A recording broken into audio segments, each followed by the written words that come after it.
আসসালামু আলাইকুম রহমতুল্লাহ বারকাত। রমজান মাসের পরে শাওয়াল মাসের 6টি রোজা রাখার ফজিলত। রাসূল সাল্লাল্লাহু আলাইহি সাল্লাম বলেছেন, যে ব্যক্তি রমজান মাসের রোজাগুলো রাখলো অতঃপর শাওয়াল মাসের আরও 6টি রোজা রাখলো, সে যেন সারা বছর ধরে রোজা রাখলো। সহিহ মুসলিম হাদিস, হাদিস নাম্বার 1166। সুবহানাল্লাহ, আল্লাহু আকবার। রমজান রোজার কবুল হওয়ার আলামত।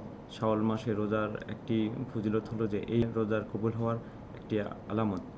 রমজান মাসে রোজা রাখার পর শাওয়াল মাসে কিছু রোজা রাখা একথার আলামত এই যে আল্লাহ তাআলার দরবারে রমজানের রোজা কবুল হয়েছে। সুবহানাল্লাহ, আল্লাহু আকবার। কেননা আল্লাহ তাআলা যখন বান্দার কোনো আমল কবুল করেন তখন অন্য একটি নেক আমল করার তৌফিক দান করেন। আল্লাহু আকবার।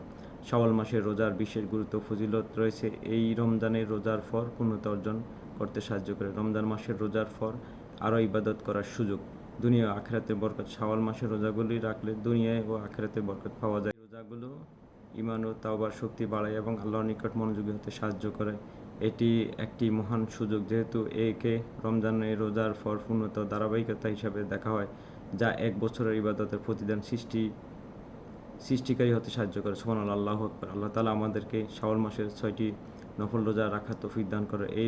এই রোজাগুলো একসাথে রাখা যায় অথবা ধারাবাহিকভাবে একদিন পর পর রাখা যায়। আল্লাহ তাআলা আমাদেরকে এই রোজাগুলো রাখার তৌফিক দান করুক। আমরা একে অপরকে এই রোজা রাখার জন্য উদ্বুদ্ধ করবো ইনশাআল্লাহ। তাহলে আল্লাহ তাআলা আমাদেরকে আমাদের ইবাদত আরও বাড়িয়ে দিবেন ইনশাআল্লাহ। আমাদের নেক আমলগুলো আল্লাহ তাআলা কবুল করেন।